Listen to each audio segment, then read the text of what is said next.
दोस्तों मैंने इस वीडियो में जो एसएससी एमटीएस का एग्ज़ाम चल रहा है दोस्तों, इसमें आज 8 अक्टूबर के सेकंड शिफ्ट में जो जीके जीएस के प्रश्न पूछे गए हैं, उन सही प्रश्नों को इस वीडियो में एक्शन नॉलेज के साथ लिया है।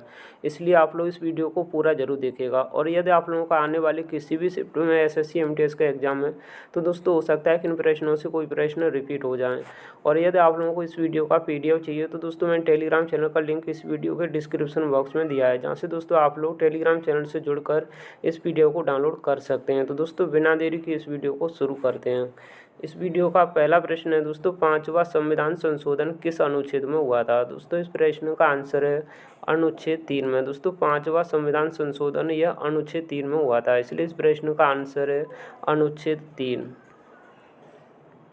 अगला प्रश्न पूछा है दोस्तों, भारतीय हॉकी टीम ने ओलंपिक में पहला पदक कब जीता था? दोस्तों इस प्रश्न का आंसर है 1928 ईस्वी में। दोस्तों भारतीय हॉकी टीम ने ओलंपिक में पहला पदक 1928 ईस्वी में नीदरलैंड में जो ओलंपिक हुआ था उसमें जीता था, इसलिए इस प्रश्न का आंसर है 1928 ईस्वी। दोस्तों पहली बार ओलंपिक ग्रीस की राजधानी एथेंस में हुए थे। ओलंपिक खेलों की शुरुआत 1896 ईस्वी में हुई। भारत ने पहला दल ओलंपिक में 1920 ईस्वी में भेजा था, यह भी आप लोग याद रखिएगा। भारत को व्यक्तिगत स्पर्धा में पहला ओलंपिक स्वर्ण पदक अभिनव बिंद्रा को 2008 में मिला था, यह भी अक्सर परीक्षा में पूछ लिया जाता है। भारत की पहली महिला ओलंपिक पदक विजेता कर्णम मल्लेश्वरी हैं। इन्हें 2000 में जो क्या है कि कांस्य पदक दिया गया था भारोत्तोलन में। अगला प्रश्न पूछा है दोस्तों, राष्ट्रीय खेल दिवस किसके जन्मदिन पर मनाया जाता है? दोस्तों इस प्रश्न का आंसर है मेजर ध्यानचंद। दोस्तों मेजर ध्यानचंद के जन्म दिवस पर राष्ट्रीय खेल दिवस 29 अगस्त को मनाया जाता है, इसलिए इस प्रश्न का आंसर है मेजर ध्यानचंद। दोस्तों राष्ट्रीय खेल दिवस हर साल 29 अगस्त को मनाया जाता है। पहली बार राष्ट्रीय खेल दिवस यह 2012 में मनाया गया था। दोस्तों हॉकी का जादूगर एक उपनाम है जो मेजर ध्यानचंद को दिया गया था। अगला प्रश्न पूछा है दोस्तों, किस संविधान संशोधन के तहत अनुच्छेद 21A जोड़ा गया? दोस्तों इस प्रश्न का आंसर है 86वां संविधान संशोधन द्वारा 2002 में।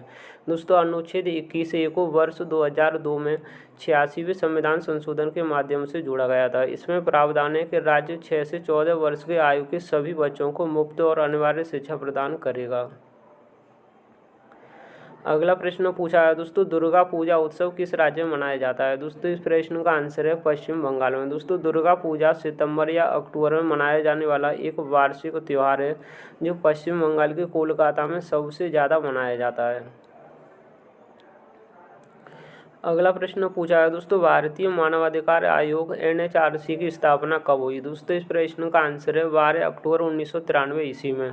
दोस्तों NHRC की फुल फॉर्म है नेशनल ह्यूमन राइट्स कमीशन। दोस्तों भारतीय मानवाधिकार आयोग का मुख्यालय यह नई दिल्ली में स्थित है। दोस्तों इसकी स्थापना मानवाधिकार संरक्षण अधिनियम 1993 के अंतर्गत की गई थी। अगला प्रश्न पूछा है दोस्तों, रुक्मिणी देवी अरुंडेल का संबंध किससे है? दोस्तों इस प्रश्न का आंसर है भरतनाट्यम से। दोस्तों रुक्मिणी देवी अरुंडेल यह भरतनाट्यम से संबंधित है, इसलिए इस प्रश्न का आंसर है भरतनाट्यम। दोस्तों रुक्मिणी देवी अरुंडेल को 1556 में पद्म भूषण से सम्मानित किया गया था, यह भी आप लोग याद रखिएगा।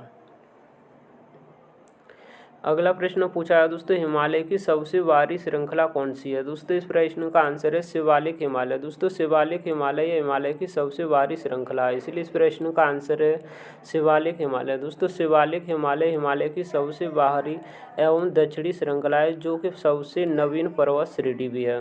दोस्तों हिमालय की 3 श्रृंखलाएँ हैं, हिमाद्री, हिमाचल और शिवालिक।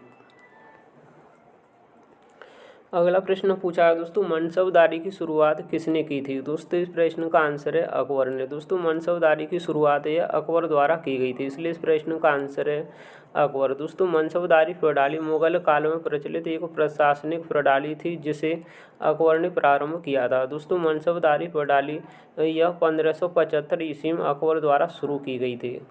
अगला प्रश्न पूछा है दोस्तों, कौन सा भारतीय मौलिक अधिकार विदेशियों को प्राप्त नहीं होता है? दोस्तों अनुच्छेद 15, 16, 19, 29 और 30 में उल्लिखित मौलिक अधिकार केवल भारतीय नागरिकों के लिए उपबंध हैं और यह विदेशी नागरिकों के लिए नहीं हैं। अगला प्रश्न पूछा है दोस्तों, हमारी जनगणना हमारा भविष्य किस जनगणना का प्रमुख नारा है? दोस्तों इस प्रश्न का आंसर है 2011। दोस्तों 2021 की जनगणना का नारा है जन भागीदारी से जन कल्याण। दोस्तों भारत में पहली बार जनगणना लॉर्ड मेयो के कार्यकाल में 1872 ईस्वी में शुरू हुई थी। दोस्तों भारत में नियमित रूप से जनगणना लॉर्ड रिपन के कार्यकाल में 1881 ईस्वी से शुरू हुई। स्वतंत्र भारत की पहली जनगणना 1951 ईस्वी में हुई। उस समय जनगणना आयुक्त R.A. गोपाल स्वामी थे। दोस्तों जनगणना संगठन केंद्रीय गृह मंत्रालय के अधीन कार्यरत है, जिसके उच्चतम अधिकारी जनगणना आयुक्त होते हैं। दोस्तों 2011 की जनगणना भारत की 15वीं और स्वतंत्र भारत की 7वीं जनगणना है। अगला प्रश्न पूछा है दोस्तों, 1849 ईस्वी में मुंबई में किस समाज की स्थापना हुई थी? दोस्तों इस प्रश्न का आंसर है परमहंस मंडली की। दोस्तों 1849 ईस्वी में परमहंस मंडली की स्थापना हुई थी, इसलिए इस प्रश्न का आंसर है परमहंस मंडली। दोस्तों ब्रह्म समाज की स्थापना 1828 ईस्वी में राजा राम मोहन राय द्वारा की गई। दोस्तों यह काफ़ी बार पूछा जाता है, इसलिए मैंने यहाँ पर कुछ जो समाज हैं उनकी स्थापना से संबंधित प्रश्न लिए हैं। जैसे कि दोस्तों विश्व भारती की स्थापना रविंद्रनाथ टैगोर द्वारा की गई। रामकृष्ण मिशन की स्थापना या स्वामी विवेकानंद द्वारा। फिनिक्स आश्रम की स्थापना महात्मा गांधी जी द्वारा। आर्य समाज की स्थापना स्वामी दयानंद सरस्वती ने 1875 ईस्वी में की थी। दोस्तों प्रार्थना समाज की स्थापना या आत्माराम पांडुरंग द्वारा 1867 ईस्वी में की गई। आप लोग इन सभी को अच्छे से याद कर लीजिएगा। अगला प्रश्न पूछा है दोस्तों, वर्तमान समय में कर्नाटक के मुख्यमंत्री कौन हैं? दोस्तों इस प्रश्न का आंसर है सिद्धारमैया। दोस्तों सिद्धारमैया यह वर्तमान समय में कर्नाटक के मुख्यमंत्री हैं, इसलिए इस प्रश्न का आंसर है सिद्धारमैया। अगला प्रश्न पूछा है दोस्तों, भरतनाट्यम किस राज्य से संबंधित है? दोस्तों इस प्रश्न का आंसर है तमिलनाडु राज्य से। दोस्तों तमिलनाडु राज्य के कुछ महत्वपूर्ण जो लोक नृत्य जैसे कि भरतनाट्यम, कुमी, कोलाट्टम, कबाड़ियाट्टम आदि यह सभी कहाँ के तमिलनाडु राज्य के क्या हैं लोक नृत्य हैं। आप लोग इन सभी को अच्छे से याद कर लीजिएगा। अगला प्रश्न पूछा है दोस्तों, फुटबॉल में खिलाड़ियों की संख्या कितनी होती है? दोस्तों इस प्रश्न का आंसर है 11। दोस्तों फुटबॉल में खिलाड़ियों की संख्या 11 होती है, इसलिए इस प्रश्न का आंसर है 11। दोस्तों क्रिकेट, फुटबॉल और हॉकी इन तीनों खेलों में खिलाड़ियों की संख्या 11 होती है, आप लोग यह भी याद रखिएगा। अगला प्रश्न पूछा है दोस्तों, भारत ने कितनी बार T20 विश्व कप का आयोजन किया है? दोस्तों इस प्रश्न का आंसर है 2016 में एक बार। दोस्तों जो भारत ने T20 विश्व कप का आयोजन किया वह केवल एक बार किया, वो भी 2016 में। दोस्तों भारत ने T20 विश्व कप पहली बार 2007 में और दूसरी बार 2024 में, कुल 2 बार T20 विश्व कप जीता है। दोस्तों पहली बार T20 विश्व कप 2007 में दक्षिण अफ्रीका में हुआ था। अगला प्रश्न पूछा है दोस्तों, पदोन्नति का अधिकार संविधान के किस अनुच्छेद में है? दोस्तों इस प्रश्न का आंसर है अनुच्छेद 16 में। दोस्तों भारतीय संविधान के अनुच्छेद 16 में सार्वजनिक पदों पर अवसर की समानता से संबंधित प्रावधान दिए गए हैं। अगला प्रश्न पूछा है दोस्तों, पाल वंश के संस्थापक कौन थे? दोस्तों इस प्रश्न का आंसर है गोपाल। दोस्तों गोपाल या पाल वंश के संस्थापक थे, इसलिए इस प्रश्न का आंसर है गोपाल। अगला प्रश्न पूछा है दोस्तों, राष्ट्रीय सर्वे के अनुसार भारत की साक्षरता दर कितनी है? दोस्तों इस प्रश्न का आंसर है 74.04%। दोस्तों देश में साक्षरता दर 74.04% है, जिसमें पुरुषों के लिए 82.14% और महिलाओं के लिए 65.46% है। अगला प्रश्न पूछा गया दोस्तों, राष्ट्रीय स्मारकों का संरक्षण संविधान के किस अनुच्छेद में दिया गया? दोस्तों इस प्रश्न का आंसर है अनुच्छेद 49 में।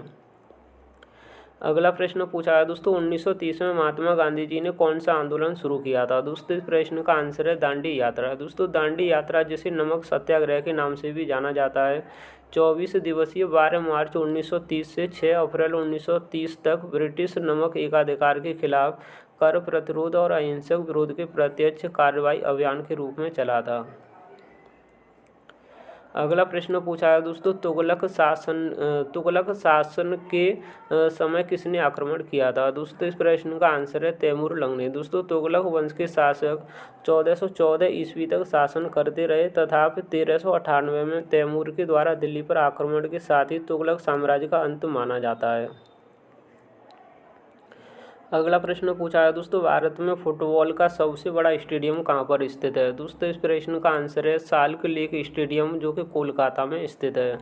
अगला प्रश्न पूछा है दोस्तों, हिमाचल प्रदेश के राज्यपाल कौन हैं? दोस्तों इस प्रश्न का आंसर है शिव प्रताप शुक्ला। दोस्तों शिव प्रताप शुक्ला यह वर्तमान समय हिमाचल प्रदेश के राज्यपाल हैं, इसलिए इस प्रश्न का आंसर है शिव प्रताप शुक्ला। दोस्तों शिव प्रताप शुक्ला यह फरवरी 2023 से हिमाचल प्रदेश के 22वें नंबर के राज्यपाल हैं।